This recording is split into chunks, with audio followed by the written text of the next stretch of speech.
આ રીતે મરચીનું મેં વાવેતર કર્યું છે। જોઈ શકો છો કે આ મરચી પેપ્સી મરચી જેને કહેવાય ચોમાસું મરચાં આવતા હોય તે આ મરચી છે ફૂલ અને મરચીના ફાલ ફૂલ અને રીટિયા બેસવા મળ્યા છે।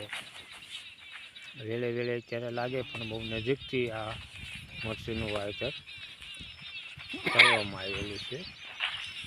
એટલે ચોમાસે જે વરસાદમાં થતી ટમેટી મરચી આના પણ આપણે આ જોઈ શકો કે વાડીમાં આ રીતનું મેં વાવેતર કરેલું છે। આ ટમેટી છે અને ખૂબ મહેનત થતી હોય છે આ ટમેટી મરચીમાં અત્યારે ઉજેરવામાં ઓવરટાઈમની જે શિયાળામાં થતી વસ્તુ અત્યારે વાવવામાં આવે એમાં ખૂબ મહેનત થતી હોય છે।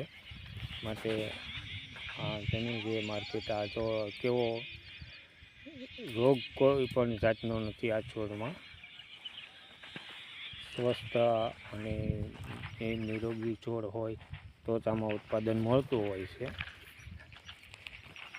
વારંવાર બહુ વરસાદ હોય તો ઘાસચારો નિંદામણ કરવું પડતું હોય છે, એમાં પાળા પણ કરવા પડતા હોય છે। અમારે આપણે દૂધી છે, ચોળી છે, આપણે જોઈ શકો આ ચોળીને પાણી વધારે વરસાદ હોય તો એ પીળું પડી જતું હોય છે, એમાં ફ્લાવરિંગ ફાલ જે આપણે ચોળી કહેવાય છે તે ઉતારો ઓછો બેસે છે। આ ચોળી જોઈ શકો છો અને આ ભીંડો છે, સાથે ભીંડો પણ મિક્સ પાક તરીકે વાવવામાં આવેલો છે। ત્યારે માર્કેટ સારા હોય છે પણ ઉત્પાદન ઓછું હોય છે। આ કારેલી વાવેલી છે, નીચે આપણે જે હાટક્યું કેવી છે કપાસની છોડને એ નીચે નાખવામાં આવેલા છે, તેથી કરી અને જમીયારે સીધું કારેલું અડે નહીં। આ રીતે દૂધી પણ છે, જોઈ શકો દૂધી અને કારેલી આ સ્વસ્થ બાટલી નથી, આ લાંબા દૂધી છે અને એ પણ ફાલ ચાલુ થઈ ગયો છે દૂધીનું આવરણ। કારેલા ભીંડો એ પણ ચાલુ થઈ ગયું છે ફાલ આવવાનું।